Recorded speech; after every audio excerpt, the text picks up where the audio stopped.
किसान आंदोलन को लेकर शाहजहांपुर यूआईटी भवन में पधारे स्वराज पार्टी के संस्थापक योगेंद्र यादव, जो कि स्वराज आंदोलन ही नहीं अनेकों सामाजिक संगठनों से जुड़े हुए हैं एवं जय किसान आंदोलन से भी जुड़े हुए हैं।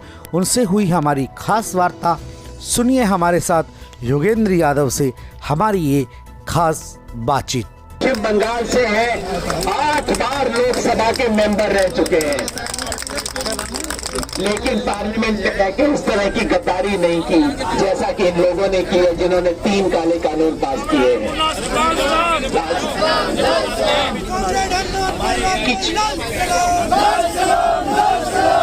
हमारे बीच पूरे देश के जन आंदोलनों की नेता, national alliance for people's movement जन आंदोलनों का जो राष्ट्रीय समन्वय है, उसके राष्ट्रीय कन्वीनर्स में से एक नर्मदा। किसानों की अपनी पीड़ा, किसानों का अपना दर्द। सरकार जब गूंगी बहरी हो जाती है तो कुछ किसान पुत्र सड़क पर उतरकर किसानों के दर्द को बयां करने लगते हैं। ऐसे ही किसान पुत्र योगेंद्र यादव, जो कि जय किसान आंदोलन से जुड़े हुए हैं, हमारे साथ हैं।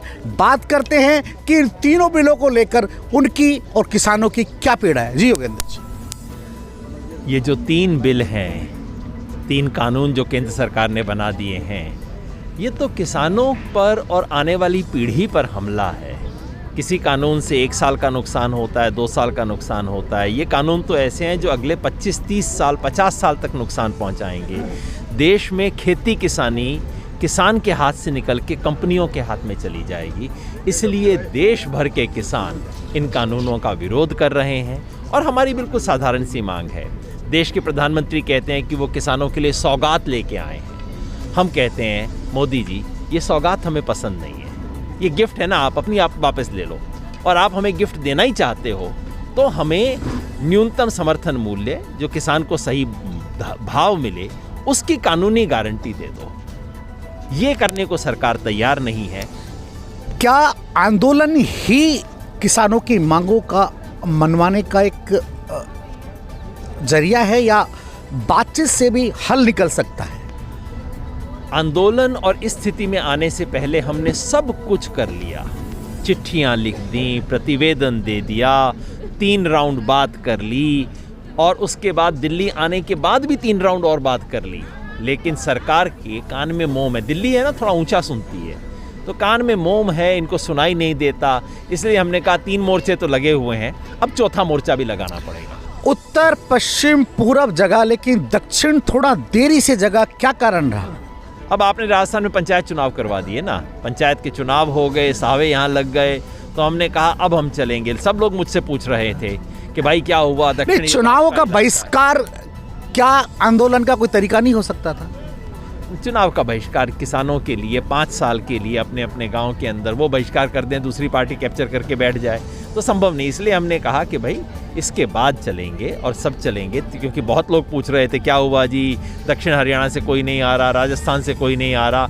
आज आप देखेंगे अलग अलग संगठनों के लोग आके और यहाँ से मार्च करना शुरू करेंगे। तो चौथी दिशा से, चारों दिशाओं से अब दिल्ली के अंदर मोर्चे स्थापित। अंतिम एक सीधा काउंटर हम करते हैं कि कहीं ऐसा आपको नहीं लगता कि कहीं ना कहीं इस आंदोलन का या किसानों के बहाने हम इस आंदोलन का कहीं ना कहीं राजनीतिकरण कर रहे हैं? इस संदर्भ में आपसे सीधी बात साझा चाहें।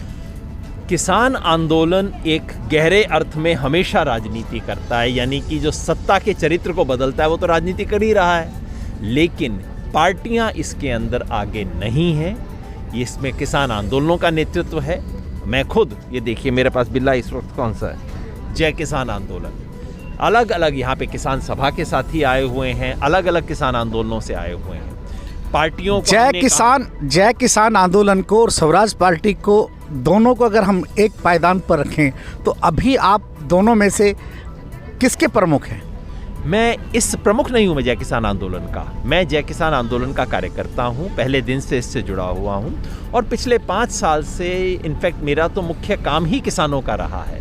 तो अलग अलग जगह पे अलग अलग भूमिका होती है और इसलिए हमने भारत बंद का जब ऐलान किया, हमने कहा कोई भी पार्टी आ सकती है समर्थन करने, बीजेपी भी आ सकती है। नहीं योगेंद्र जी, एक सीधी सीधी बात ये है कि जब संसद में किसान पुत्र बैठे हुए तो किसानों की बात, जब वो बिल पास हो रहा था तो किसानों के वो पुत्र कहाँ थे जिन्हें आप सांसद बनाते हैं, जिन्हें आप राज्यसभा से चुनकर भेजते हैं, वो लोग उस समय कहाँ थे? ये बहुत अच्छा सवाल है, आपको उनसे पूछना चाहिए, और आप भी इस देश के उतने ही नागरिक हो जितना मैं, आपसे भी पूछना चाहिए। बिल्कुल लगता है कि बर्बाद चमन को करने में 360-70 लोग अपने आप को किसान बताते हैं, उनके रहते हुए ये पास हुआ, ये उन सब के लिए धब्बा है, कलंक है। आने वाली पीढ़ियां पूछेंगी कि तुम लोग उस समय लोकसभा में क्या कर रहे थे, तुम लोग उस समय राज्यसभा और लोकसभा में क्या कर रहे थे। किसी ने कहा है कि बर्बाद चमन को करने में एक ही उल्लू काफ़ी है, हर साख पे उल्लू बैठा हो, अंजाम गुलिस्ता क्या होगा। मेरे साथ थे स्वराज पार्टी के संस्थापक योगेंद्र जी, जो कि जय किसान आंदोलन से जुड़े हुए हैं। आप देख रहे हैं खबराना.com। मैं हूं आपका होस्ट धीरेन्द्र गुप्ता।